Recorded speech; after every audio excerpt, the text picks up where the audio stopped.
Story 1: The Long Walk Past Pine Hollow. There's something unnatural about walking home at 2:43 a.m., especially when the street lamps blink like dying stars and every step feels like it echoes into something watching. I was a nursing student doing overnights at St. Vincent's in Scranton, Pennsylvania. I usually hitched a ride, but that night my roommate bailed last minute, so I had to walk the 5 blocks through Pine Hollow by myself. The route was eerily still. No crickets, no cars, just a low fog hugging the ground and the faint, distant bark of a dog that never seemed to get closer or farther. I felt strange immediately. The kind of strange that makes you look over your shoulder every 10 seconds, even when you swear there's nothing there.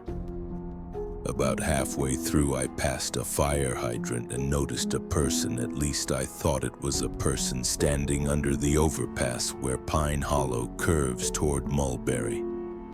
At first, I thought it was a drunk or someone unhoused, but they weren't moving. Just standing.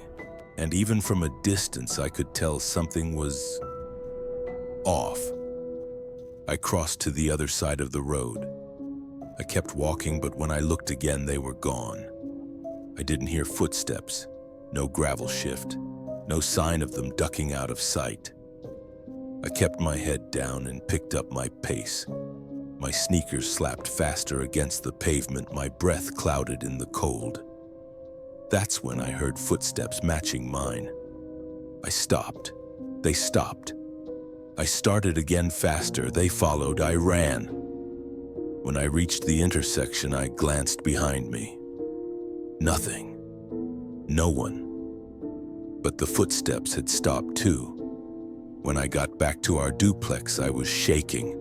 My roommate Allie was asleep, so I locked the door behind me, made some tea, and sat in the living room trying to convince myself I'd imagined it. Then the hallway light flickered. It was one of those old-school motion sensor bulbs that only clicks on when someone walks underneath. But no one was there. No one had come in. I stood staring at it when a single knock, just one, came from the door I had just locked. I didn't answer. I didn't breathe, just stood there like prey.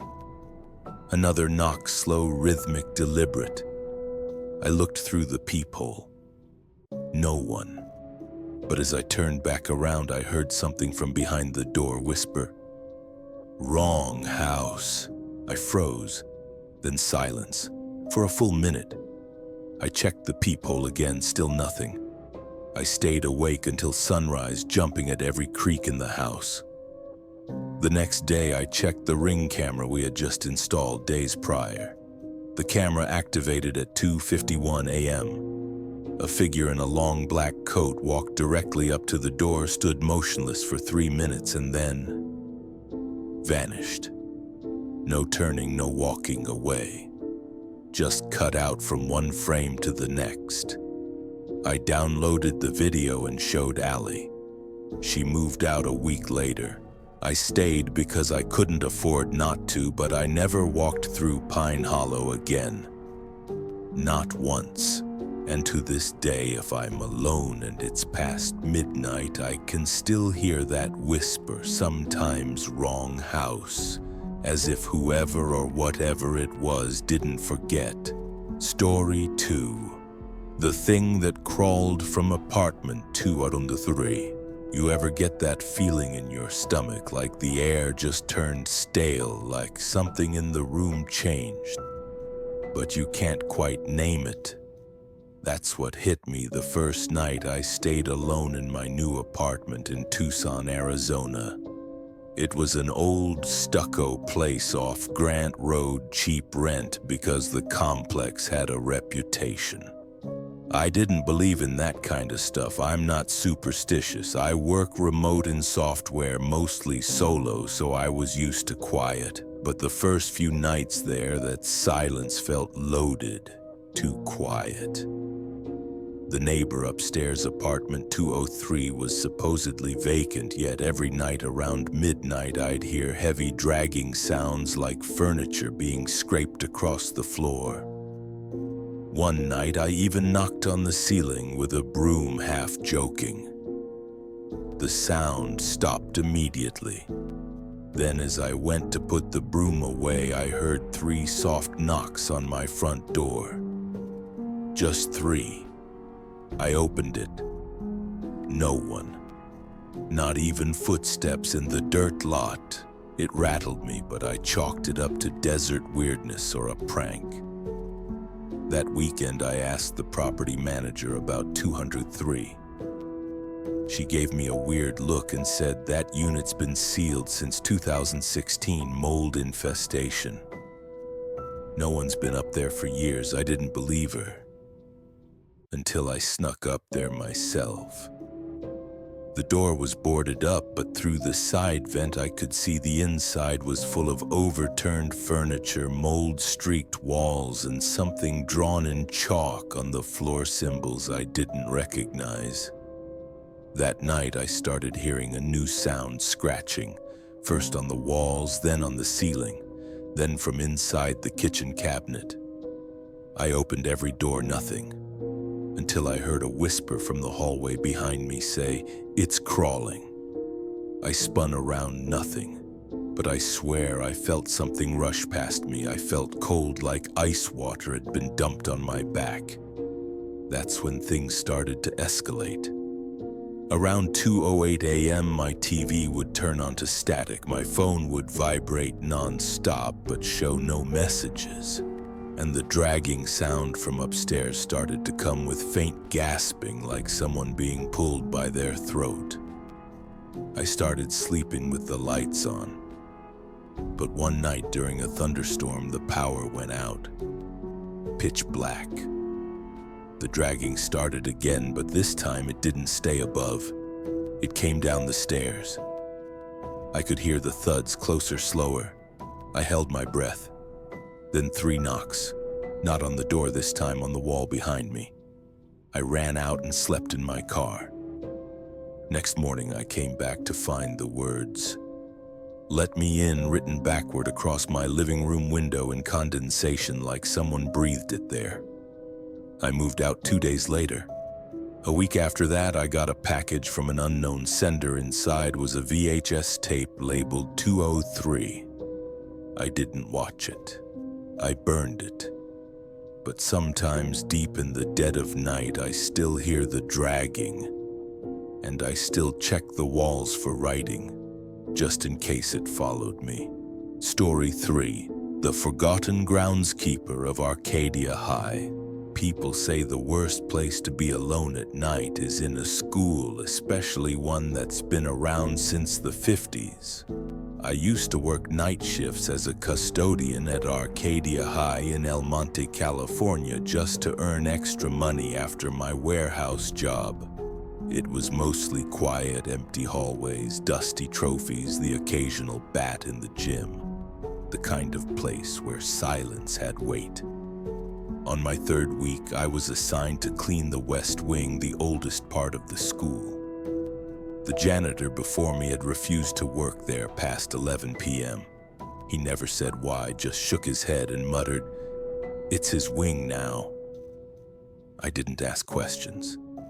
One night close to midnight, I was buffing the tile floors near room 117 when I heard someone whistling.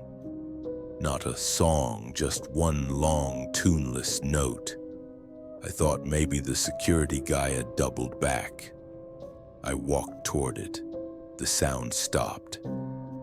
The hallway felt colder than the rest of the building, and the fluorescent lights above flickered faintly, almost like breathing. I entered the janitor's closet to grab some more polish, and there in the back of the room was an old rusted pushcart that hadn't been there before. It smelled like wet dirt and iron. I reached for the handle and the light snapped off. A second later, a whisper came right next to my ear. Still working, I dropped everything and bolted.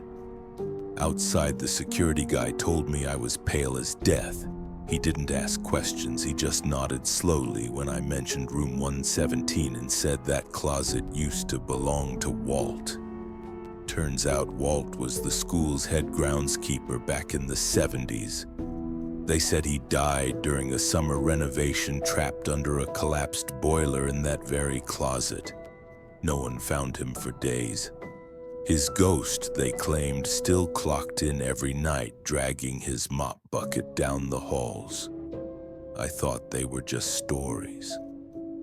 But the next few nights proved me wrong. Whenever I cleaned the West Wing, my tools would disappear only to be found perfectly arranged on Walt's old cart. Once I caught a glimpse of someone in overalls standing at the end of the hallway. Motionless, head tilted like he was confused I was there. I blinked, and he was gone. Another time I found wet footprints leading from room 117 all the way to the exit door, but the door was locked from the inside. One stormy night I stayed later than usual. I was behind schedule and didn't want to lose the job. At exactly 12:11 a.m., every single door in the West Wing slammed shut. Lights flickered and went out. The whistling started again, this time louder, closer. I backed up into the old locker bay, trying to stay hidden, heart pounding. And then, clear as day, someone whispered my name from inside the locker beside me, Ernesto. I hadn't told anyone my name. I ran out of there and never went back. I quit that night. A year later, I drove past the school at 12:10 a.m. just for curiosity's sake. And I swear on everything I saw a man in overalls pushing a cart along the shadowed hallway right past room 117, whistling. Story 4. The basement below. Grandma Morgan's boarding house.